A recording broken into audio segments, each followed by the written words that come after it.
Okay, this isn't a video reflection. This is me just filming because I was talking to myself, not myself. I was talking to the wall, and we were talking, and I was, and I was talking about conversations and speech in general, because I was wondering about my activity curriculum at Team C. So what we're gonna do for the duration of next semester.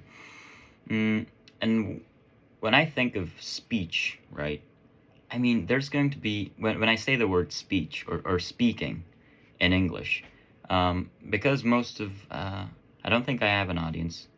I wish I don't. But if anyone hears this, when anyone hears the word speech or speaking, there's going to be a plethora of different variations of, not variations, but there's going to be a lot of different images or ideas that's going to pop into your head, depending on the person. For me personally, it's just conversation. That's all speaking is.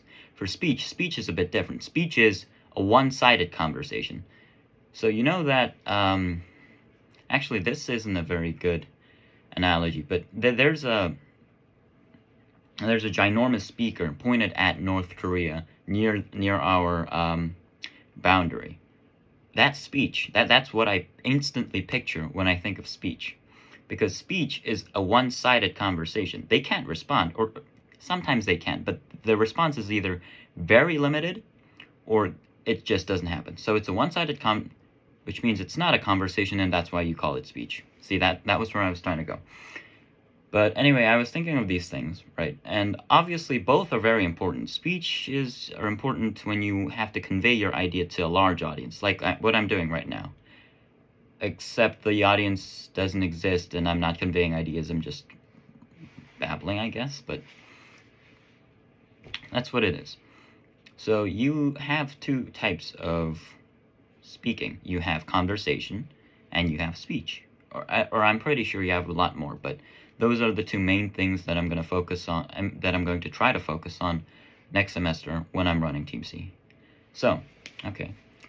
Let's start with speaking, okay? So for speaking, it's two ways, right? So it's two-sided. If you speak, somebody has to hear you. So it's not, actually, before we begin, I'm going to go over just two things that I think is incredibly important to speaking in general. Because if you lack these two abilities, or if you have some, I'm going to use a game phrase. If you have dwindling stats in these abilities, then it's going to greatly negatively impact the way or the effectiveness of your speaking or conversation or speech, whichever form it might take place in.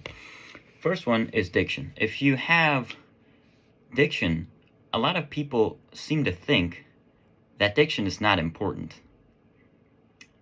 That's completely wrong.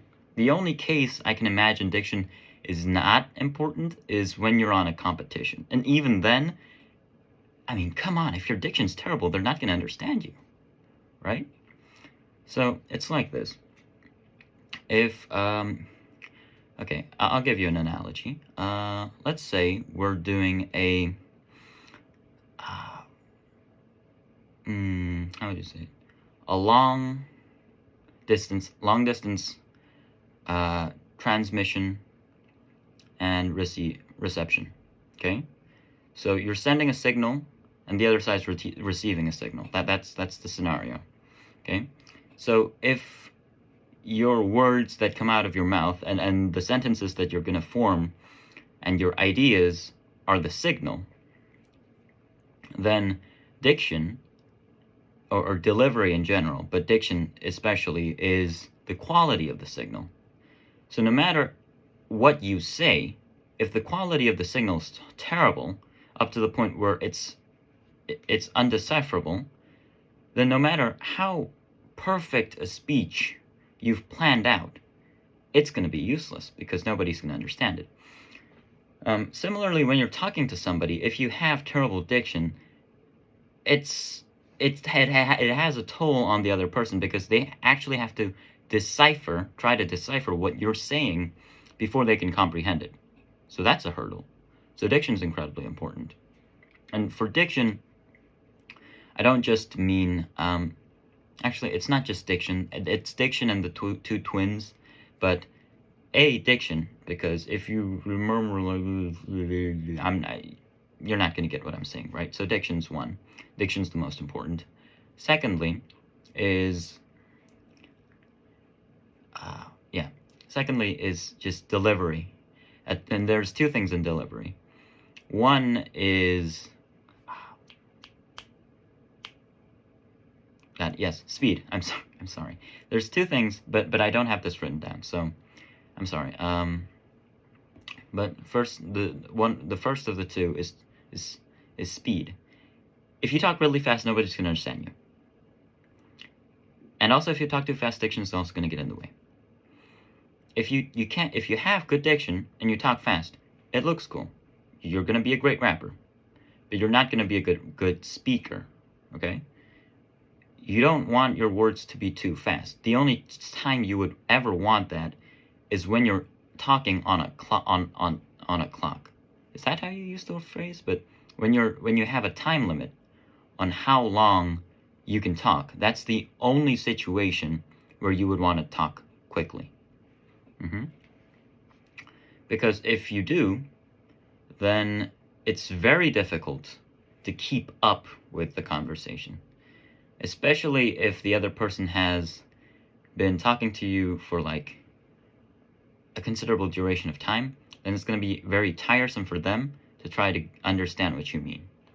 So speed, talking speed is important. The second one is, and rushing also has to do with speed. So don't rush. By that I mean, don't keep sending out word signals to your mouth. Okay? It's going to make you, it's going to make you tongue-tied. So don't send out, if you have like 20 words you want to say, you can only say one. So don't do that. Just form a complete sentence and try to speak more organized. I'm also saying that to myself because it's difficult, I know.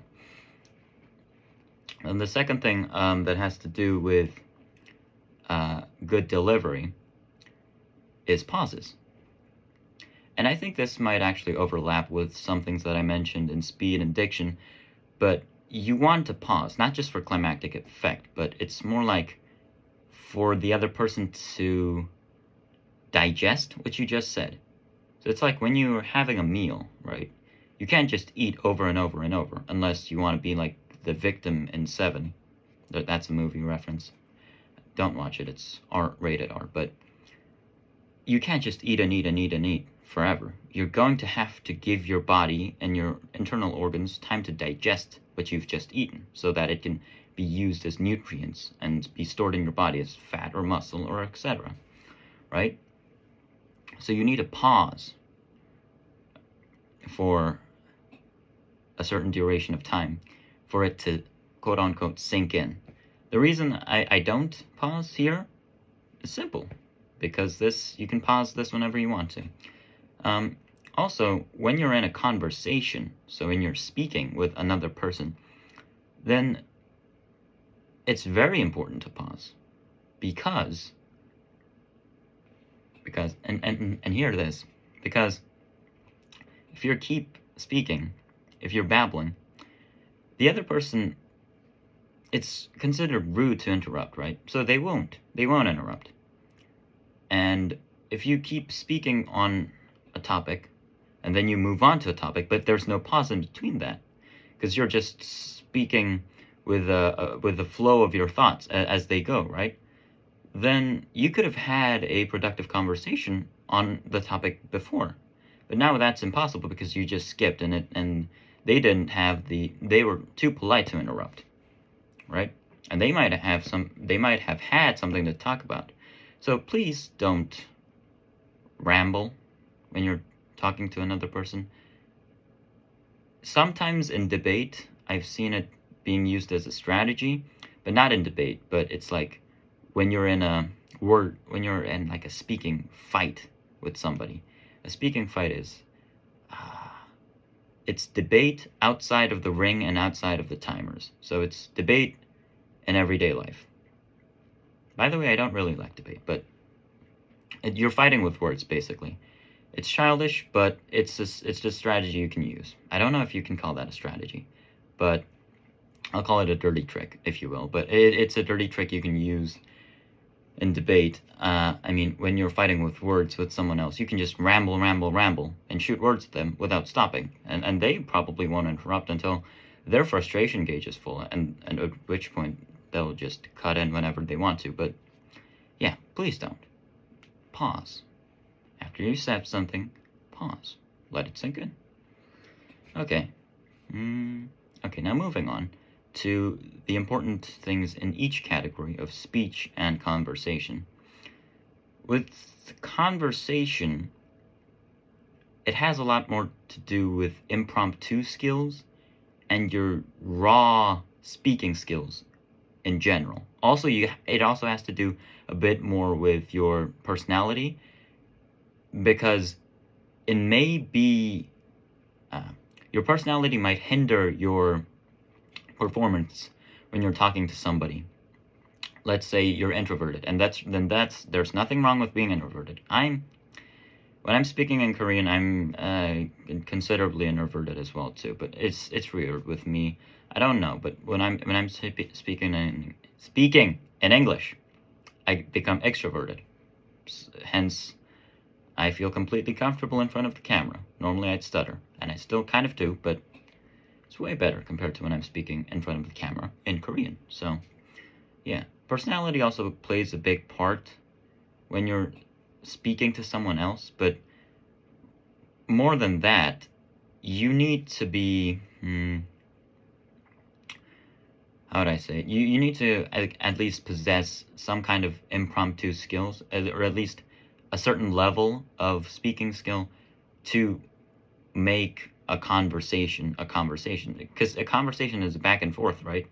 It's like Newton's cradle. It goes like that. And if there's no reaction, then it doesn't work. It's not a conversation. It's a one-sided conversation. But it's not a speech, so I guess it's like a scuffed conversation, but yeah, that's it. Yeah. So for speaking, you actually need to possess a certain level of skill, and that's what I'm trying to make with Team C Casual, is I'm just putting them in a situation where they have to speak, even if that speaking is random and casual and doesn't require a high level of vocabulary. You still have to practice speaking, just speaking to someone in a language you're not familiar with if you want to improve at conversations, okay? Because in Team C Casual, you really never know what the other person's going to say. Because we could be talking about a meme or a joke, or we could be doing like out of 10 where we rate stuff, or we could be playing board games. And see, so that's conversation for you. So Team C Casual is to make conversations easier for people who are A, introverted and haven't spoken a lot of English, B, people just who lack, and I don't like the word lack, so who don't yet have enough impromptu English skills, and C, people who just want to chat in English, because sometimes for some people it's actually fun. Yeah, so those are the people I want in Team C Casual, and I think that's going to be the majority of a lot of 28 and 29th waivers, because in Korea we have a lot of very talented students who are very good at English literature, and I don't mean composition, I mean in deciphering and analyzing literature. We have a lot of students who are really talented in that field, but when it shifts over to either literature composition or speaking, where they have to create a sentence and speak it either verbally or on paper, we have some hurdles. So that's basically what Team C Casual is about. It's to ease in the idea of speaking in a foreign language. Then we're going to move on to speech, and why speech is important. Speech is important because you got to go to college. Okay? If you're international or if you're domestic, you probably want to go to college, right? Unless you're like me and you just want to go to the US, and that's probably not why you want to go to college. But for some people, I can relate. That's fine. But for most people, you have to go to college because you need a certain level of education, right? And for those people, you need to know how to do speeches, how to how to give a speech. Why? Why is it so important? Because speech is normally timed. Okay? Speech is timed.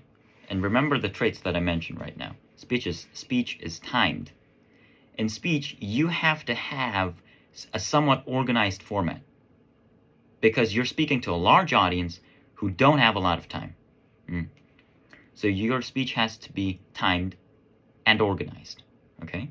It also needs it needs to have an important message, right? So you have to plan it beforehand. Okay, somewhat plan it, or at least have a sort of diagram of what you're going to talk about inside your head.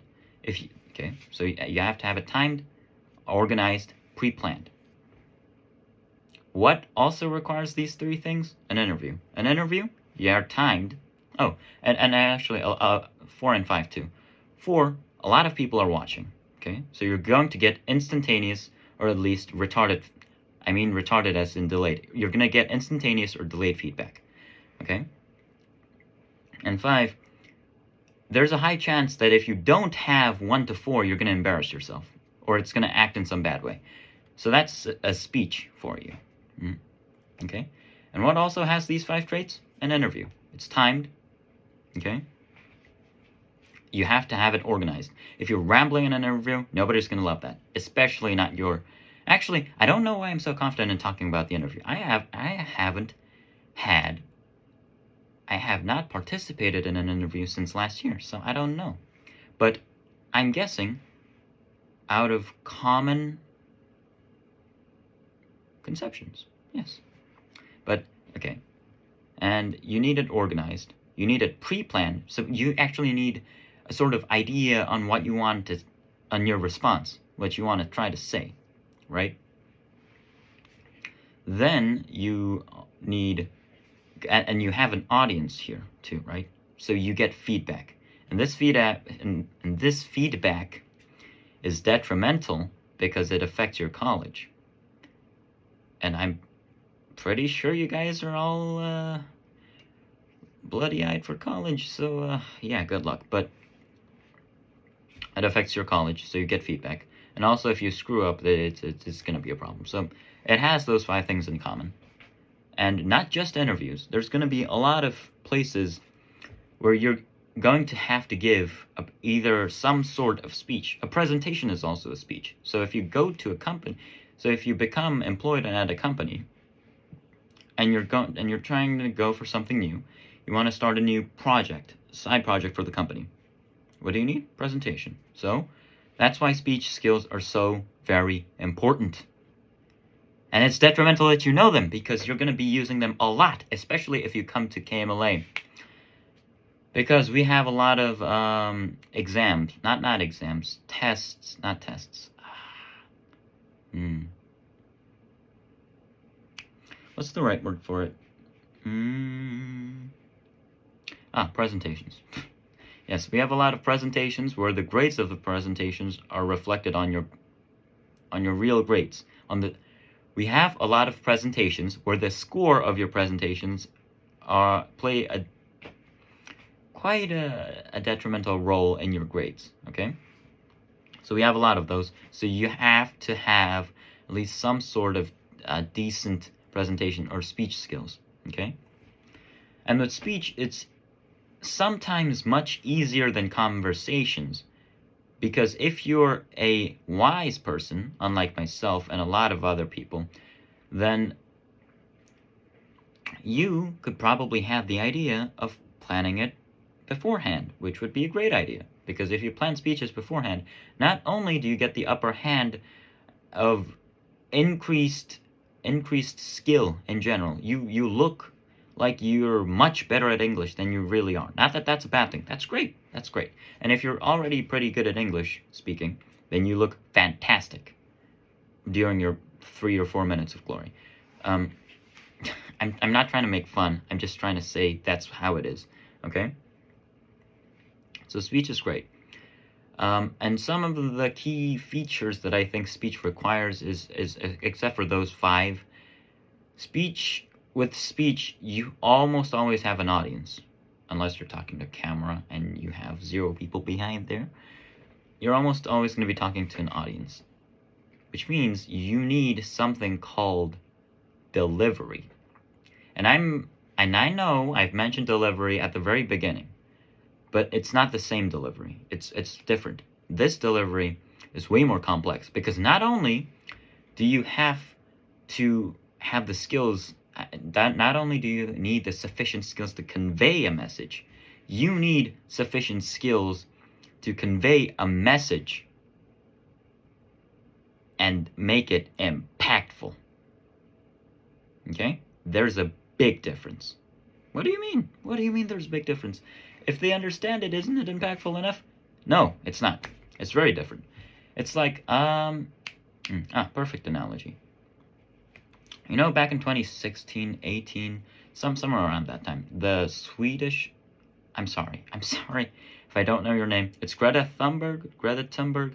I'm sorry. There was a young lady who was a climate activist, but I'm not trying to be disrespectful. I just have a bad memory, okay? But yes, that's a perfect example. She has great delivery, okay? It's like if I go up on a podium and I say, climate change is bad because of this, and this reasons. It's also bad because of these statistics, and I give them graphs, and I talk monotone, and I have great diction, and I talk slowly enough, and I had enough pauses. Would I be starred on hundreds of news networks around the world? Probably not, right? Because a great speech, anyone can give a speech, by the way. Anyone can have a conversation. It might be a crappy one, but anyone can have a conversation. Anyone can give a speech. But we're talking about good conversations and good speeches, right? If you want to give a great speech, not only do you need the other person to understand what you're trying to say, you need them to be moved, in a sense. It doesn't necessarily have to be that it requires action from the other person, from the opposition, but it has to be something where they have an existential crisis after listening to something that you said, or at least if not an existential crisis, they rethink some of their moral ideals or some of their thoughts on the topic. That's the kind of impact you want when you're giving a good speech, okay? A great speech. And that's very difficult because not only does it require a lot of skill and a lot of pre-planning, and also great delivery, because I know Greta Thunberg has great delivery. She not only uses some of the best vocabulary I've seen, except for maybe Ben Shapiro. Actually, she doesn't have like great, stunning vocabulary, okay? She has decent vocabulary, but the use of the words, the pauses, the uses of the words, her diction, and her, what would you say? Some points she really goes strong on. Those are key. That makes her presentation and her speeches very powerful and very impactful, okay? And that's difficult, and that's not easy. But that's what I'm trying to teach in teams. Not teach, okay? That was a vulgar term, but that's what I'm trying to learn alongside everybody else in Team C. Because, as I mentioned, it's important and all that. But it's also necessary that we know those skills. Yeah, because you use it all the time. Anyway, that's probably what we're going to try to do for Team C 2024. I'm not the captain of Team C 2024. I'm going to act as a helper, but Charles is going to be the captain, Maya the vice captain. But in Team C, it doesn't really matter. Because in Team C, your post or your authority, you have no authority in Team C. You saw how I was semi-bullied at the Christmas party, or maybe you didn't because I didn't post that video, but we had a lot of fun. We have no authority. There are some other debate clubs in KMLA. Actually, there's only one where I can, where I've heard some rumors that they have a lot of hierarchy problems and authority issues, but Team C's not like that. We're laid back, guys. We have parties every other semester after finals. So, okay, those are the plans, and hopefully execution is on par. That's it. Somehow this sort of turned into a video reflection, but it's not a video reflection, I assure you. That's it. And I await your recruitment of Team C. Come, enjoy. Have a toast with me.